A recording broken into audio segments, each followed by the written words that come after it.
ಆರೋಗ್ಯಕರವಾದ ಊಟ ಬೆಳಿಗ್ಗೆ ಬ್ರೇಕ್ಫಾಸ್ಟಿಗಾಗಲಿ ಅಥವಾ ನೈಟು ಡಿನ್ನರಿಗಾಗಲಿ ಒಂದು ದೋಸೆ ತಿಂದರೆ ಸಾಕು, ಹೊಟ್ಟೆ ತುಂಬಿದಾಗ ಅನಿಸುತ್ತೆ. ಆರೋಗ್ಯವು ಕೂಡ ಚೆನ್ನಾಗಿರುತ್ತೆ. ನಮಸ್ತೆ, ನಾನು ಅಕ್ಷತಾ. ಕೋಟೆನಾಡು ರೆಸಿಪೀಸ್ ಚಾನಲ್ಗೆ ಸ್ವಾಗತ.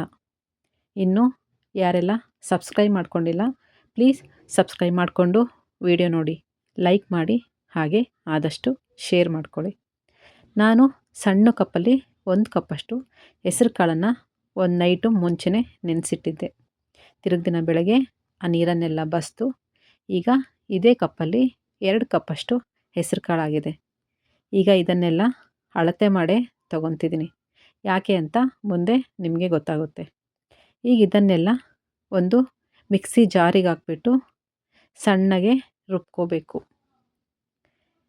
ಇದಕ್ಕೀಗ ಬೇಕಾದಷ್ಟು ನೀರು ಹಾಕ್ಕೊಂಡು ಚೆನ್ನಾಗಿ ರುಬ್ಕೊಳ್ಳೋಣ. ಜಾಸ್ತಿ ನೀರು ಹಾಕ್ಕೋಬೇಡಿ, ಈ ಹಿಟ್ಟು ಗಟ್ಟಿಯಾಗೇ ಇರಬೇಕು. ನೋಡಿ, ಈ ಅದಕ್ಕೆ ಇದ್ದರೆ ಸಾಕು. ಆಮೇಲೆ ಈ ಹಿಟ್ಟು ಮತ್ತೆ ಗಟ್ಟಿಯಾಗುತ್ತೆ.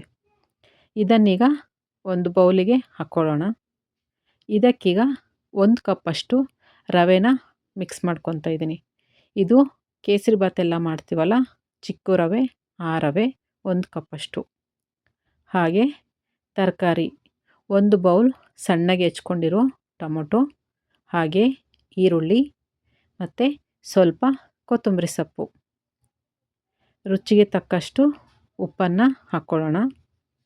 ಒಂದು ಸ್ವಲ್ಪ ಅಡುಗೆ ಸೋಡಾ ಪುಡಿ. ನೀವು ಹಿಂಗೇನಾದರೂ ಬಳಸ್ತೀರ ಅನ್ನೋದಾದರೆ ಅರ್ಧ ಸ್ಪೂನಷ್ಟು ಹಿಂಗನ್ನು ಹಾಕ್ಕೊಳ್ಳಿ. ಘಮ ತುಂಬ ಚೆನ್ನಾಗಿರುತ್ತೆ. ಈಗ ಇದನ್ನೆಲ್ಲ ನೀಟಾಗಿ ಮಿಕ್ಸ್ ಮಾಡ್ಕೊಳ್ಳೋಣ. ಈಗ 1 ಕಪ್ಪಷ್ಟು ಗಟ್ಟಿ ಮೊಸರನ್ನು ಹಾಕ್ಕೊತಾ ಇದ್ದೀನಿ. ಈಗ ಇದನ್ನು ನೀಟಾಗಿ ಕಲಿಸ್ಬಿಟ್ಟು ನಮಗೆ ಖಾರ ಎಷ್ಟು ಬೇಕೋ ನೋಡಿಬಿಟ್ಟು ಅಷ್ಟು ಹಸಿಮೆಣ್ಸಿನ್ಕಾಯಿನ ಹಾಕ್ಕೊಳ್ಳೋಣ. ನೀವು ಹಸಿಮೆಣ್ಸಿನ್ಕಾಯಿ ತಿನ್ನಲ್ಲ ಅಂತಂದರೆ ಸ್ವಲ್ಪ ಖಾರದ ಪುಡಿ ಕೂಡ ಹಾಕ್ಕೋಬೋದು. ಈಗ ಇದನ್ನೆಲ್ಲ ನೀಟಾಗಿ ಮಿಕ್ಸ್ ಮಾಡ್ಕೊಂಬಿಟ್ಟು ಒಂದು ಅರ್ಧ ಗಂಟೆ ಆದರೂ ನೆನೆಯೋದಕ್ಕೆ ಬಿಡಬೇಕು. ಯಾಕೆ ಅಂದರೆ ರವೆ ಹಾಕಿರ್ತೀವಲ್ವ, ಹಾಗಾಗಿ ಅದು ಅರಳ್ಕೊಳ್ಳೋಕ್ಕೆ ಸಮಯ ಬೇಕು. ಹಾಗಾಗಿ ಒಂದು ಅರ್ಧ ಗಂಟೆ ನೆನೆಯೋದಕ್ಕೆ ಬಿಟ್ಬಿಡೋಣ. ನಂತರ ಒಂದು ಪ್ಯಾನ್ ಇಟ್ಬಿಟ್ಟು ಅದಕ್ಕೆ 2 ಸ್ಪೂನಷ್ಟು ತುಪ್ಪ ಹಾಕ್ಕೊತಾ ಇದ್ದೀನಿ. ನಿಮಗೆ ಬೇಡ ಅಂದರೆ ಎಣ್ಣೆನೇ 1 ಸ್ಪೂನಷ್ಟು ಹಾಕ್ಕೋಬೋದು. ಏನಾದರೂ ಎಳ್ಳು ನೀವು ಬಳಸ್ತೀರ ಅನ್ನೋದಾದರೆ ಬಿಳಿ ಎಳ್ಳನ್ನು ಹಾಕ್ಕೊಳ್ಳಿ, ತುಂಬಾ ರುಚಿಯಾಗಿರುತ್ತೆ.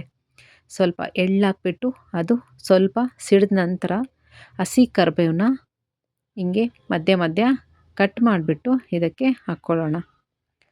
ಇದು ಬಂದು ದೋಸೆ ಆಗಿರೋದ್ರಿಂದ ಹಿಟ್ಟನ್ನು ಒಂದು 2 ಸ್ಪೂನಷ್ಟಾದರೂ ಹಾಕ್ಕೋಬೇಕು. ಈ ದೋಸೆ ತುಂಬ ದಪ್ಪ ಇರಬೇಕು. ನೋಡಿ, ಈ ರೀತಿ 2 ಸ್ಪೂನಷ್ಟಾದರೂ ಹಿಟ್ಟನ್ನು ಹಾಕ್ಕೊಂಡು ಸ್ಟವನ್ನು ಲೋ ಫ್ಲೇಮಲ್ಲೇ ಇಟ್ಟು ಇದನ್ನು ಚೆನ್ನಾಗಿ ಬೇಯಿಸ್ಕೋಬೇಕು. ಇದು ಬೇಯೋದಕ್ಕೆ ಸ್ವಲ್ಪ ಟೈಮ್ ಹಿಡಿಯುತ್ತೆ. ಈಗ ಇದಕ್ಕೊಂದು ಮುಚ್ಚಳನ ಮುಚ್ಚಿಬಿಟ್ಟು ಚೆನ್ನಾಗಿ ಬೇಯಿಸ್ಕೊಳ್ಳೋಣ.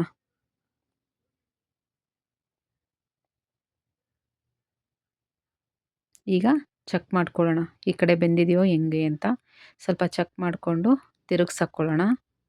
ಯಾವುದೇ ತಳ ಹಿಡಿಯೋದಿಲ್ಲ, ತುಂಬ ಆರಾಮಾಗೆ ಬರುತ್ತೆ.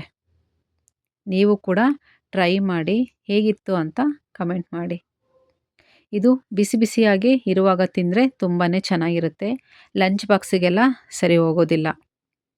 ನೋಡಿ, ಈಗ ಈ ರೀತಿ ಬೇಯಿಸ್ಕೊಂಡು ನೋಡೋಕ್ಕೆ ಕೂಡ ತುಂಬಾ ಚೆನ್ನಾಗಿ ಕಾಣಿಸ್ತಾ ಇರುತ್ತೆ. ಹಾಗೆ ತುಂಬ ಕ್ರಿಸ್ಪಿಯಾಗೇ ಇರುತ್ತೆ. ಇದಕ್ಕೀಗ ಸ್ವಲ್ಪ ಉಪ್ಪಿನಕಾಯಿ, ಸ್ವಲ್ಪ ಮೊಸರು ಇದ್ದರೆ ಸಾಕು, ತಿನ್ಬೋದು. ಯಾಕೆಂದರೆ ಈರುಳ್ಳಿ, ಟೊಮೊಟೊ, ಉಪ್ಪು, ಖಾರ ಎಲ್ಲ ಹಾಕಿರೋದ್ರಿಂದ ಇದಕ್ಕೆ ಮತ್ತೆ ಪಲ್ಯ ಬೇಕಾಗೋದಿಲ್ಲ.